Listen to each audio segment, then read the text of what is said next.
Hey, Sox fans, welcome to Good Guys Talk Back, episode 225. This is season 5 of this podcast.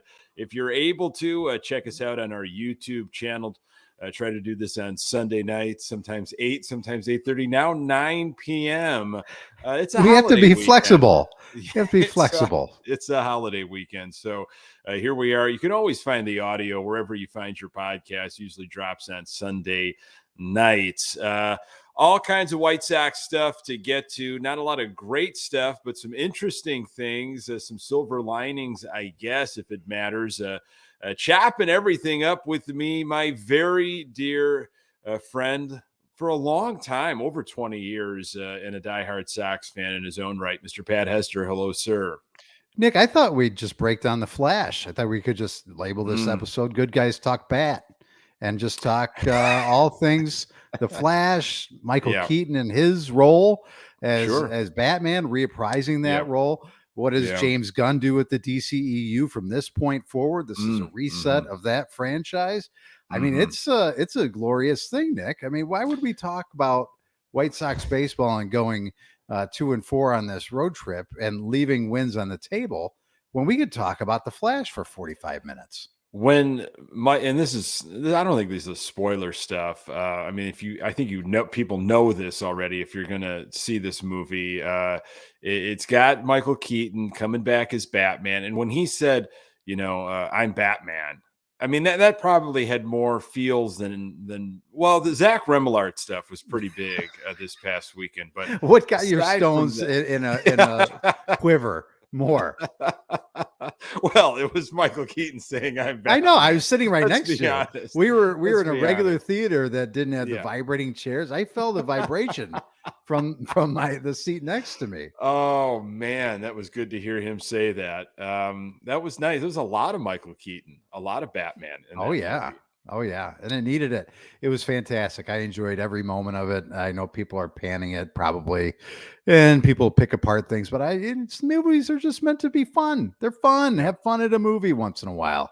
It's Michael Keaton. You needed Batman in to help out with the Flash. I don't know if you can do a whole Flash movie. No, never couldn't do it. I don't know if it's worthwhile, but nothing against the Flash. But it was great to see Michael Keaton back as Batman. Yeah. Our White Sox, Pat. Really? I really thought we'd do another 40 minutes on this, but that's fine. Let's talk White Sox baseball. It is the show. 31-42, Pat. And you look at that record and you're like, man, it's mid-June. This team is so inconsistent. They just cannot put everything together all at once for a sustained period. 3 games, maybe. I think is that their most. Maybe they've got to 4 games. I don't know. Honestly, it's all kind of just blending in. All of this mediocrity is just blending in to my mind. But they're only 5.5 games out. Is that just a mirage? Should we not even look at that that particular stat? Well, no. I don't think you look can. At it, focus on it. I think you have really to. pay attention, Brian. Listen, you really have to focus and look at it. Really, laser focus. Pay attention at this movie. Listen, it is what it is. I know people want to rage against it and listen, this is a mirage. Why are we worried about it? What does it matter? And at the end of the day, this team can't compete anyway. Blow it up. Do all this. And I completely understand those takes and thoughts, and I get it. And I'm not going to tell anybody how to fan because it was a hot topic this week on the radio. I know it was because I'm there and I'm listening to it, and then it's like, well, you have to blow it up and let's get rid of Han and let's get rid of Kenny. But at the end of the day, Nick, things will never truly change until the ownership changes. So with that being part of the narrative and part of the story, to me, there's no real reason to just completely blow it up. Now, if you can make a change and move some pieces to kind of fill in where your missing pieces are, right? It's like, okay, we have no left-handed hitting. So maybe we can move some guys here and bring that in to try and get ourselves to 500 to compete in this division and win this division. I don't know what else you can do, Nick. Now, the sane person, and I know you are the sane person here, will say, make moves, make changes, build this, do that. But this organization can't do it. They just can't. I honestly, I don't think they should do anything right now. It's just like stand pat. Like, because what are you going to move to get these relievers or these little pieces to try to compete and win the AL Central? They're not going anywhere past the AL Central. Give me a break, you know. So to say, or for Han to feel good, like his hire got them, a division championship. Jerry's hire got them a division championship, and then they got quickly bounced by the Houston Astros. Han's hire, well, maybe Han is saying, let's try to actually buy, so I can feel that good that the guy I brought in here gets us a division title, and just a mess of a division. That seems so ridiculous to me. I get it. We haven't seen a lot of playoff baseball as White Sox fans. It's ugly. And you want to take an opportunity to see your team in the postseason. But what are you, selling off to try to buy? I don't get it. Let me ask you this question, Nick. And let's say that a dream scenario, we get to a point because in this offseason will come eventually, and money is no object. And you can move some things around because you're really not going to be able to trade, I don't think, to build this team. We've been lied to that the trades will be made to build and fill out the rest of this, this roster, and that never ever materialized. So the only way to really do it, in my mind, is to throw money at the problem. But there are still, I think, pieces on this team. What are the pieces that you could actually build around? Do you believe they're like, okay, nobody's, untradeable, right? I don't like that. Nobody's unmovable. Nobody's above, there's nobody on this team that is that. But there are pieces that you'd say, well, I like that, and I like that, and I like that. Let's move along from these contracts and we'll buy some things to supplement. Who are the guys that you'd say, I gotta have that? We should keep that. I think you keep Dylan Cease if you're going to play that game. I think he has the stuff to be an ace. I mean, the ability to follow up what he did last season, the ability is there, but the results are very difficult. It's tough to follow up on what he did. I think if you look after 14, 15 starts, there's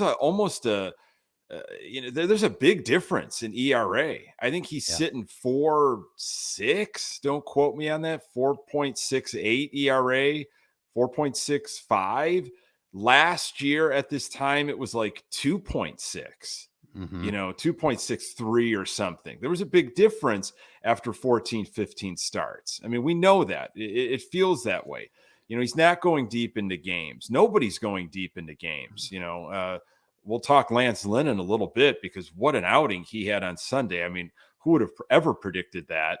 But I think Dylan Cease, I would say Luis Robert Jr. is he could be the most dangerous. I've called him Mr. Danger before in like off-season podcasts of if you could get this guy going and really going, and he's giving you it all. He stays focused. His head is in the game. He's staying healthy. And he wants it, man. He absolutely wants it. And he's not content with just making his money already. He really is trying to be the absolute best in the game, and his team focused. Wow, that's scary. That's really scary. We've seen moments. We've seen more than moments, right? I mean, May was pretty magical. He can go on runs. Like LA was kind of fun. He had a couple games in a row where he was able to take breaking pitches and just crush them, but he had a rough series in Seattle, with a ton of strikeouts, swinging at things that he had no business to even attempt. But the defense and everything that he can bring to the table, those are the two guys I just immediately think of. And I don't want to make a long list because the whole untouchable thing, I really don't think anybody's untouchable. Yeah. But those two guys, you got pitching and you've got some offense and defense. Those two guys, I think I would start with. But there's a lot of guys you got to fill out a roster with. You can't throw money at the rest of those positions. So in my mind, I agree with you on both of Yeah. those cases. For the reasons of, and I know he's just going to continue to get injured and be down, and you can't count on him. But to me, Eloy Jimenez has got too much offensive talent and too much power in that bat. When he is in the lineup, Nick, he just consistently hits. And it would be nice to see him there consistently. I just can't imagine he'll ever play more than 100 games in a season, but he's a guy that I would say, just kind of say, okay, we have our DH and move along from there. Another guy, Benintendi signed a 5-year deal, if I remember correctly. Now, he's not a guy that I'd say we have to keep him, but you're not moving on from that contract anytime soon. So he's going to be there. So in theory, Nick, you've got your outfield. If Eloy's a right fielder DH, your outfield is pretty much set. There's no moving off of that. In my mind, also, you include Jake Berger in that. To me, Jake Berger has done enough to play third base. I know he's going to be somewhat of a liability defensively, but he has shown me enough offensively, and he's he's gritty enough and he's got that try hard attitude and that will, the TWTW, the will to win. I'll take a Jake Berger on my team any day. Vaughn is another guy that I just kind of feel like, again, the back will always be, I think, a problem for him, but you've invested and you've put too much, I think, in him to just kind of let it fizzle. He's another guy that I'm good with, and Romy Gonzalez at second base. I'd like to see more of Romy. So those are the guys that I think that are build around guys, at least from a lineup standpoint. I agree with you on the pitching standpoint with Cease and maybe some other guys like Kopech. But the rest, I think, is all interchangeable in my mind. So there are guys there, and the people that have been lofted off are your third baseman and shortstop, which were supposed to be guys of this core and during this window that were supposed to be cornerstones, really. And to me, they're unreliable and they've underachieved and become somewhat of a distraction in Tim Anderson, in my opinion. Isn't it interesting, Pat? And you're hitting on it. And I was going to bring it up.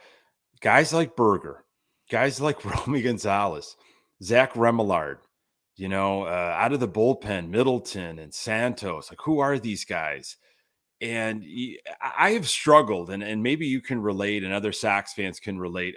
I'm holding on to this notion that the core, the Moncada, the Eloy, the Anderson, the Robert, maybe even Vaughn, but I don't think he was supposed to carry this team, but he was supposed to be, probably flexing far more power, this year. Those guys, we were going to be winning with those guys. That was where we're going to get our sustainability. These are the guys that are all going to be just mashing, and, they're going to take this team, and the pitching's going to fill in. And now this season, you find yourself like you had just mentioned with Jake Berger, got to keep Jake Berger. How are we going to survive without Jake Berger? Wow, Romy Gonzalez.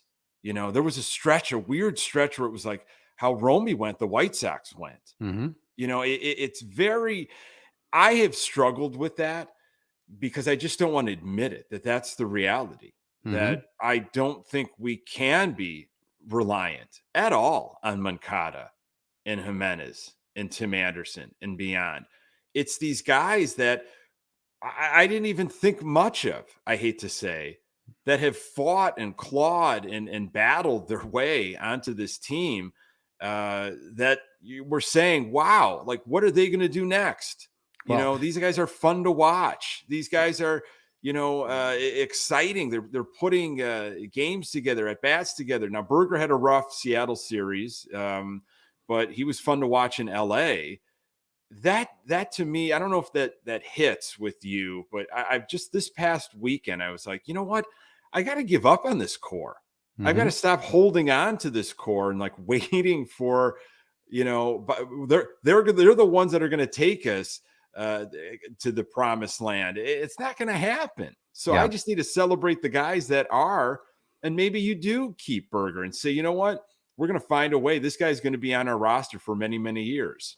I don't see at this point, just given and I hate to play the body language game all the time. And I know that, a a bad disc in your back for Yohan Moncada that Mm. he's going to, unfortunately, who knows how long he's been fighting this. And that's the stem of all the leg issues that he's had and why he can't really push it to his fullness and why he'll probably never reach the ceiling that is his talent. But it is what it is with him. And really, he doesn't provide you much of anything. He's in for a stint. When he's in there, he does some nice things. The defense is fantastic at times, but to me, I need a guy that's going to hit home runs from from third base. And, Tim Anderson, just a lot has continued to come out about him. He seems to not be in a good place again. He's, and again, his personal life is his personal life. And he dealt with some tragedy in his early on in his career they had to overcome. It seemed like his life had stabilized. And when his life seemed stable, Nick, it was the family first, and it was, what he was doing on the field and off the field seemed to be, meshed really well. And that's when we were getting the Tim Anderson that was exciting to watch, that was feared in the batter's box, that was, coming up in clutch situations. And now it's the point, Nick, where it's like, well, he can't even get the ball out of the infield on a fly. And he hasn't had a home run since last May. I mean, it's really troubling. And a lot of the stuff that's come out social media wise with the mistress and all that other stuff that goes along with it, he's just not mentally there. And there's a lot of conversation about change of scenery. I'm okay with the change of scenery from Tim Anderson. He may go on and have a fantastic career. I never will see him to being a fantastic shortstop defensively. He seems to have gotten worse. He's had about one really good year defensively, and that's about it. Yeah, he left the game this past weekend. I believe it was on Saturday, which opened up the door for Zach Remillard with an injury. I believe it was a shoulder issue. And Sydney makes a great point in the comments here during the YouTube telecast, I should say, and really about lineup construction and where Berger's been hitting and Benintendi in the leadoff spot. And, last week, Grifol, which, man, there's some interesting stuff to repeat on what he has been saying lately on lineup stuff. Calling for Tim Anderson, a lot of fans, me included, drop Anderson already. He's not a leadoff hitter. He's just not getting on base. It's just ground ball after ground ball. He doesn't look right. Drop him. Okay, keep him in the lineup, but drop him. If Benintendi is healthy, I don't mind Benintendi in the top spot. I really don't. Anyway, Grifol says, I don't know if you saw this. Grifol says when pressed on this specific topic, Grifol's comment is, hadn't even crossed my mind. That's not how I do things. That would be like a reactionary decision. Unless a player comes to me and says that they want to be moved out of that spot, I'm not doing it. 2 days later, what does he do? He moves Tim Anderson out of the leadoff spot, drops him to 2, and Benintendi's in the 1 spot, and he goes 4 for 5 without striking out on Saturday. Anderson left early. He was 0 for 1 at the time because of the injury. Hadn't even crossed your mind? That's got to be just lip service, right? Nick, there's no way that could absolutely be a real quote, a real thing from Grifol. What do I always tell you? What do I always tell you? Never believe a manager, a front office person when they're in a press conference or ask questions. 90% of the time it's lies. Do you honestly sit here and believe that a major league manager, has not thought about moving a guy that is not producing at the top of their lineup? And oh, by the way, your offense struggles to score runs. I can't believe that. I thought it might be a way of trying to get Tim Anderson to come to him and say, I don't want to be. Was he sitting next to Tim Anderson at the time? I would kind of just nodding. I would. So here's this one. Let me throw this one your way and see what you think of this. This goes with Sydney's comment about Berger, who was hitting 8th on Sunday. Prior to Sunday's game, the finale, Grifol was asked about, lineups. And this is what Grifol said on Jake Berger batting 8th. I'm going to put the lineup out there I think is going to help us win. I don't have to answer to those people who don't like the lineup. He's in the lineup. He's going to get 4 at-bats, help us win. Other than that, they can talk to Jerry. And I just got to absolutely, when I read that on social media, I literally laughed out loud to the point of the ridiculousness of that. It felt like Pedro Grifol is just at a point right now in the season where he is so exhausted and he is so tired of hearing about all these questions. Have you ever, you felt like that as a father? You felt like that probably, about a half hour ago with, coworkers or something, where you keep getting pushed on these things and you can't take the high road anymore. You can't be patient. You can't be calm. So what Grifol does is just like, go ask Jerry. If you got a problem, go ask Jerry, which is so delusional. Because do you think Jerry's going to actually be taking any type of questions from, us Peon fans anytime soon? Okay. And if he does take questions, do you think he's actually going to answer them about a lineup? It was so tone deaf to everything. And by the way, Berger didn't get 4 at-bats. He only got 3 at-bats. So tell me about that one. Was that lies, or do you really want us to talk to Jerry on lineup construction? Wouldn't that be something if Jerry took questions after every game about lineup construction to hear the answer? Oh my goodness gracious. Well, to me, that's like that is a sign of total frustration. Mm-hmm. And I think it's a sign of him really, Pedro, saying, inside this building is not anything like I thought it was going to be. Exactly. And this is the most ass backwards organization in all of sports. And that's not just me as a boob fan talking about it. That's well known. It's well known. Jesse Rogers was talking about it on the air this past week about how this organization is so head and shoulders different in a bad way than other organizations. The fact that it was well documented by him that there aren't GMs and team presidents that have been in the same roles for 20 plus years with as much failure under their belt as Hahn and Williams. And you think that Jerry is going to go out there and answer a question about lineup construction when he's got the meat shield and Rick Hahn to go out there and field these types of questions from the media? Never. Yeah. Why would he do that? And that's why he's saying is like, listen, I don't know these people. Why don't you go ask him? And you know what? Nobody's going to get to him because you got to get to Rick first. And Rick was my buddy, but I don't know how long he's going to be my buddy. Your guy, our guy, the White Sox whisperer, Bob Nightingale, was popping off his mouth this past week. I believe it was on The Score, and said, it's in a way, I read it as and listened to it as this is Grifol's fault. Nothing has changed from last year. Mm-hmm. And kind of in defense of Tony La Russa, surprise, oh, yeah, as the mouthpiece of Jerry Reinsdorf, defending Rick and Kenny, but it's Grifol who hasn't turned things around. And all the things that were said in spring training on this is going to be different, and we're going to be doing that, and this is going to be changed, and we're going to be doing jumping jacks and toe touches and calisthenics, and we're going to be fundamentally sound, and we're worse off than we were maybe by 6-7 games at this point right now.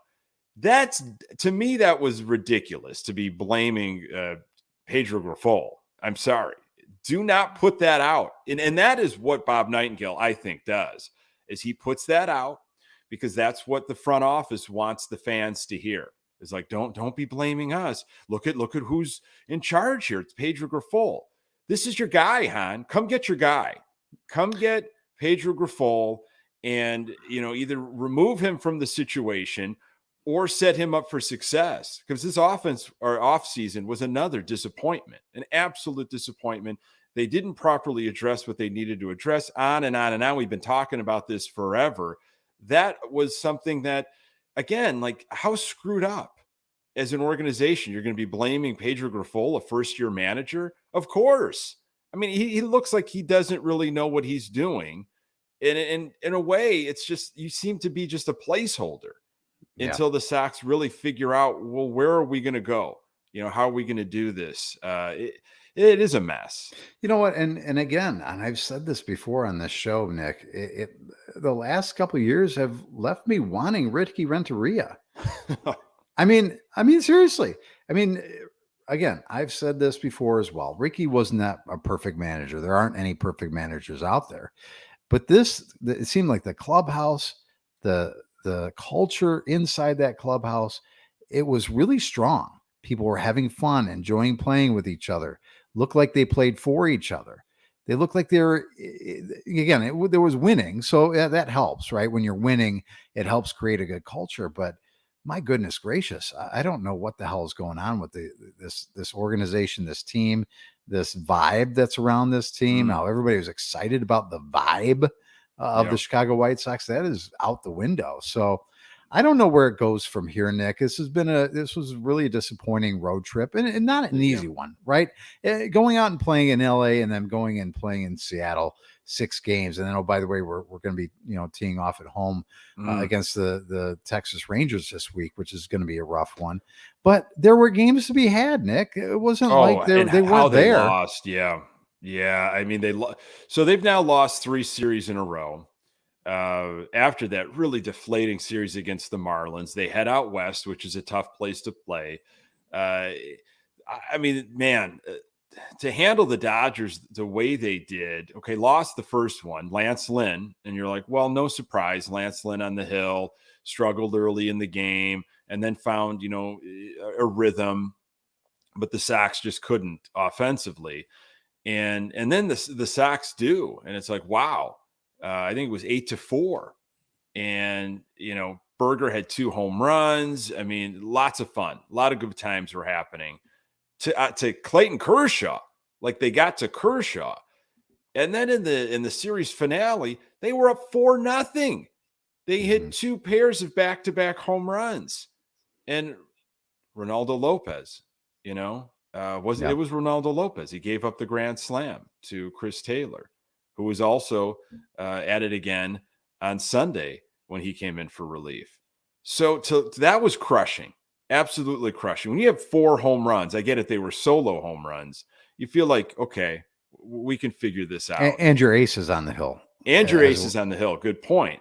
And then, Kopech can't go 5 innings in game 1 of the Seattle, series, walk 6. I mean, another solo home run. They were on a streak there this past week where they had 7 straight runs and they were all on solo home runs.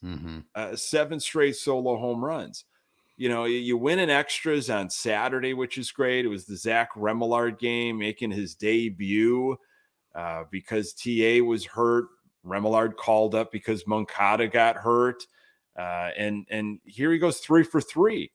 Had some key hits in the game. Great story, wow, I didn't think I would be talking this much about Zach Remillard, on, a June 18th podcast here in 2023. But that's where we are, wherever success we can find, these are the guys we got to talk about. Now, speaking of, man, completely blowing my mind, you got Lance Lynn, one of the worst ERAs in all of baseball for a starting pitcher. You saw what he did in LA. It was like, here we go again. All the DFA stuff, which, I can get, but it's like, who are you going to put in for Lance Lynn? He throws 16 strikeouts. He goes 7 innings, just a beast of an outing on Sunday.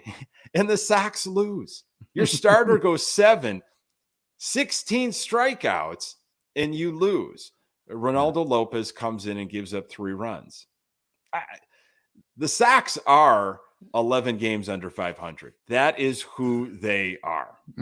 So the 5.5 out of the Central, that's fun to just talk about. But look, they're 11 games under, and it's going to get worse with Texas coming to town.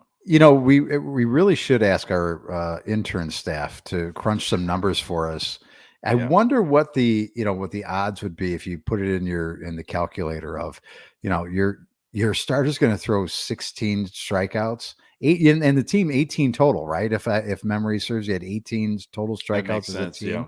Yeah. And what's your winning percentage just going into that game? Like you win 75% of the time, whatever it is, or maybe it's even higher than that. I wonder what that is, because that just seems like it's almost improbable that you would lose that game. But again, this is an offense that can't put up more than a couple runs every once in a while. So Yeah, it is what it is. it's to the point of like, just they can't put everything together all at once. Your starters going well, the offense is no showing. The offense is going well, your pitching or bullpen doesn't show up. The bullpen's lights out, but some other piece is just not working. I mean, Sox were 5 for 27 with runners in scoring position in this Seattle series. And it again, like, having just productive at bats with runners in scoring position has been such a problem for this team, especially in extra innings. I couldn't believe they won on Saturday in game 2 against Seattle in extra innings. When they came up for over in the 10th, I was like, well, no surprise. Here we go. And when Seattle did the same thing, I'm like, okay, interesting decision that you're letting us do this now in the 11th. And Zach Remillard, the man, the myth, figured it out. So, again, home runs are great, but it's a balance, man. It's an absolute balance. When they're solo, it's very frustrating because we don't get on base as a team. Yeah. One of the lowest on base percentages in all of baseball. That's where the whole, well, if you drop TA out of the leadoff spot, well, who are you really going to put in there? And there aren't a lot of options, but just, and I know, I get it. Grifol is probably not giving us the whole truth on there. But if you really break down that, hadn't even crossed my mind, that cannot be true. You have to, if you're truly trying to put this team, in and set them up for success, you've got to figure out other ways. You've got to see, well, look, the usual stuff isn't going the right way. We got to just mix it up a little bit here. Take a look. And hey, I liked Benintendi in the top spot. I know as a $75 million man, you want to see more in power. I get that. I wish we could almost remove that salary, remove that number, because I like him. But, sure, we want more. We want more from a lot of these guys. Yeah. It's just the lack of consistency is maddening. Well, and here we are, Nick, as you mentioned earlier, 5 games out. We'll see what this next week brings. It's not going to be easy, and it'd be nice though to catch a couple teams not playing well, wouldn't it? It'd be nice to maybe play a team that isn't at their best once in a while. Maybe we catch a break here or there, because again, this division will allow us to hang around. We're just going to be able to hang around, and maybe, once we get to, August and September, it's going to be, just painstaking, like death by 1,000 cuts. Like you're just praying again for this turnaround, or get the flip the switch type of situation. But as fans, I mean, what else do we have to look forward to? I mean, we pine so much in the offseason for the season to get here.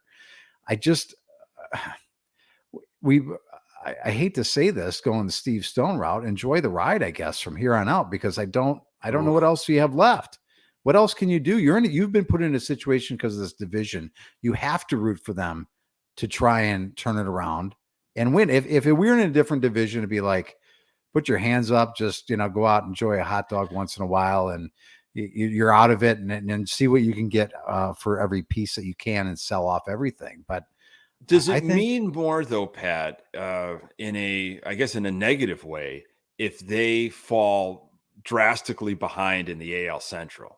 If we're at mid-July and they're 9 games out, and you say, wow, you couldn't even keep it somewhat close by the trade deadline in the AL Central, forget any other division in all of baseball. That to me would be such a message. So would you be not rooting for that? Cause I know you're too big of a fan to root for them to be that bad. But if that happens, it's a silver lining. Then finally the old man looks at what he has in the front office, and the people are making decisions, and go, I can't continue to go down this road anymore. Even if I just bump these guys up to different positions, we have to have people in place making, different player personnel and roster construction decisions. At his age, I don't know. Like those are all difficult questions. I wish, like, again, if you were able to talk to Jerry, like Pedro Grifol believes you can, like he holds these town halls that we don't know about, at Shinnick's or something in Bridgeport. Like, I must have missed the memo that every Wednesday Jerry's there at 10:30, 11 taking questions. He's like, how come nobody's showing up? I've been here every Wednesday. Been here for 25 years waiting for people to show up and ask me questions. If you could ask him, I would say, what's the magic number? What's the floor for the Chicago White Sox this year for you to seriously go a different route with the front office? That's what I want to know. And that's what I would root for. If he says, if we lose 100 games, I'm changing everything. I'm changing absolutely everything in the inside. Then I'd say, great. I'm rooting for them to lose 100 games because I want to see some real change. Now, I guess then my follow-up would be, how many losses for you to leave and for you to sell the team? The earth. Are you still the earth, Nick, or just make us just to sell the team? I mean, we go in circles with like, well, it's unless this happens, there's not going to be really any major change. But I think it's just going to have to be change on the fly, and I think it's going to have to start with the inner workings, the front office, and how he makes those decisions that a lot of people might not even trust. And would that be just Chris Getz, being bumped up? And are we here all over again? I kind of just want to see Hahn gone. I want to see that's just grin of his, that, how he looks down to people and almost like it's just second guesses them when they try to ask him an actual question that needs an answer. And he spins it like, who are you? Like, are you really asking that question?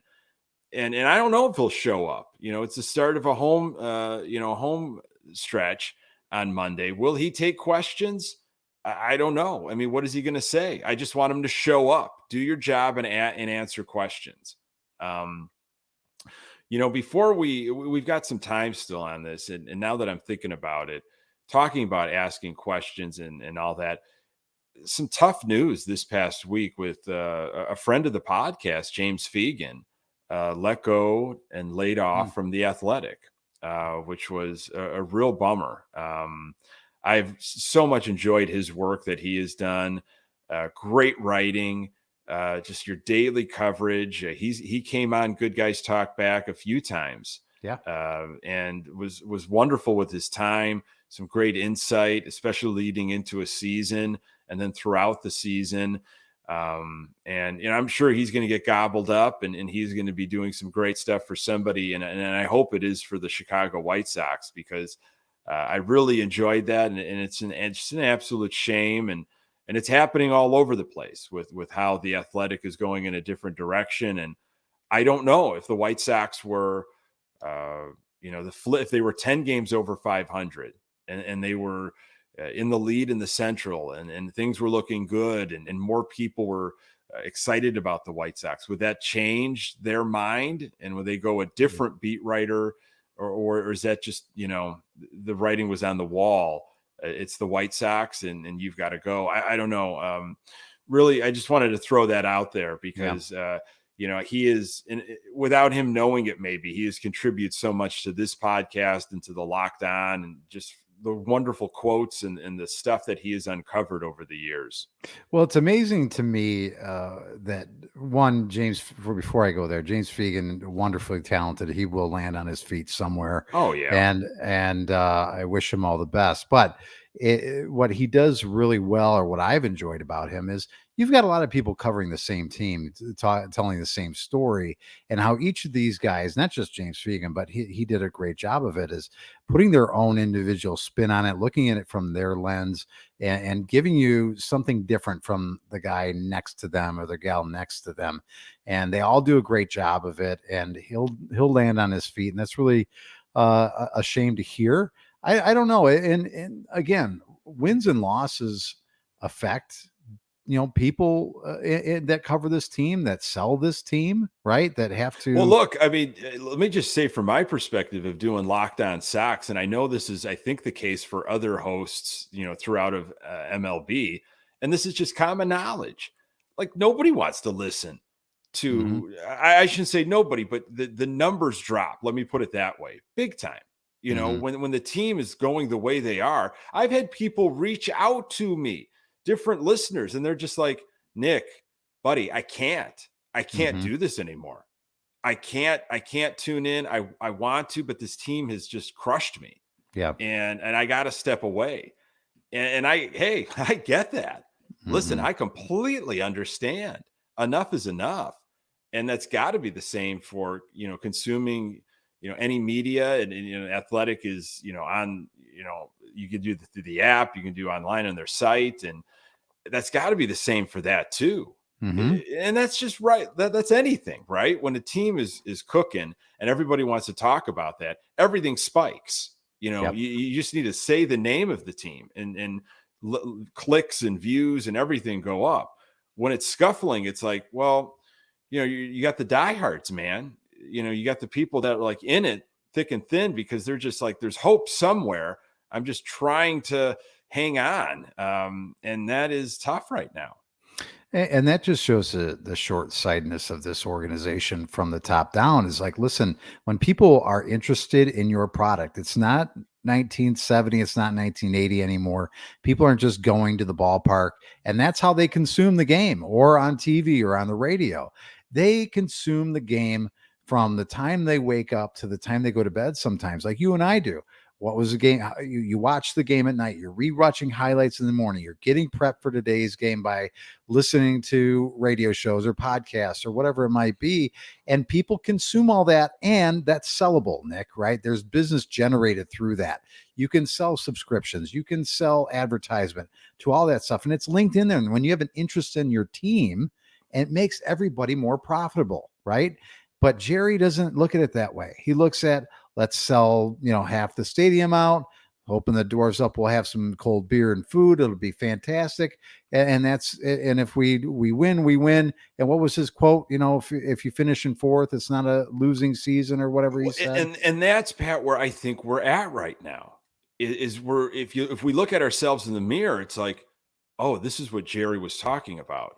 He just, was hoping that fans have something to kind of hang on to through the rest of summer. And in the AL Central, when you're only 5.5 games back, even though you're 11 games under 500 and your team is grossly inconsistent and injured and just in a lot of ways lost, but there's that weird, but we're in the Central. Yeah. If we could just get a stretch where we maybe go on like an 8, 9, 10 game run and the Twins stumble a little bit, maybe it's like 3 games back by mid-July. Then that's an interesting situation. Maybe we do buy. That's a crazy game, but that's exactly what he talked about. Yeah. And that's where we're at. That's where we're stuck at. So it's been a crazy, disappointing season to this point, Nick, as everybody knows, you and I know, people that watch this team on a day in and day out basis. It just would, it'd be nice to win about 8 in a row. How about that? Wouldn't that be something? Do it against Texas, and then when Boston comes to town, and then you got something to maybe brag about a little bit. Before we go, Remillard is wearing the Lurie Garcia's number. Your father, is he all right with that? Did he know about that? I didn't tell him today. I just saw him. Don't do it on Father's Day. I wouldn't do that on Father's Day. I know he's probably retired for the evening, so I won't bother him with that. Don't news. Do that now. I'm assuming he thought they retired the number and the statue has been built. It's in production. It's pre-production. So you can still retire it. It's just somebody else is keeping it warm. So right. I won't break that to him today. Okay. We'll let it. It's Father's Day. Let it linger. Yeah. All right. Well, hey man, it's another tough stretch. At least they're at home. Should be some good weather. Warm weather on the south side. That traditionally means the ball will be flying out of the ballpark, but maybe there's some folks on base this time, and we can run up the score a little bit because we're going to need it. I don't know. As we're recording right now, I don't think they've announced starters. You're supposed to have Clevenger, who's hurt, on Monday, game 1. That could go to Schultens, but he pitched in back-to-back games. Again, not a ton of work, but still this past weekend in Seattle. So I don't know what they're going to do. Well, how's the arm feel, buddy? We'll talk. Is Jerry around? I'd like to speak to He's Jerry. at the town hall. Can Jerry, I talk to question. Jerry about my opportunity to pitch? Is Jerry available? I was going to talk about lineups, but I can see you haven't made a decision on tomorrow's pitcher. We know that you're in day-to-day operations, according to Pedro Cafal. Yeah, right. He's looking at the lineup himself. Yeah, and calling in different things.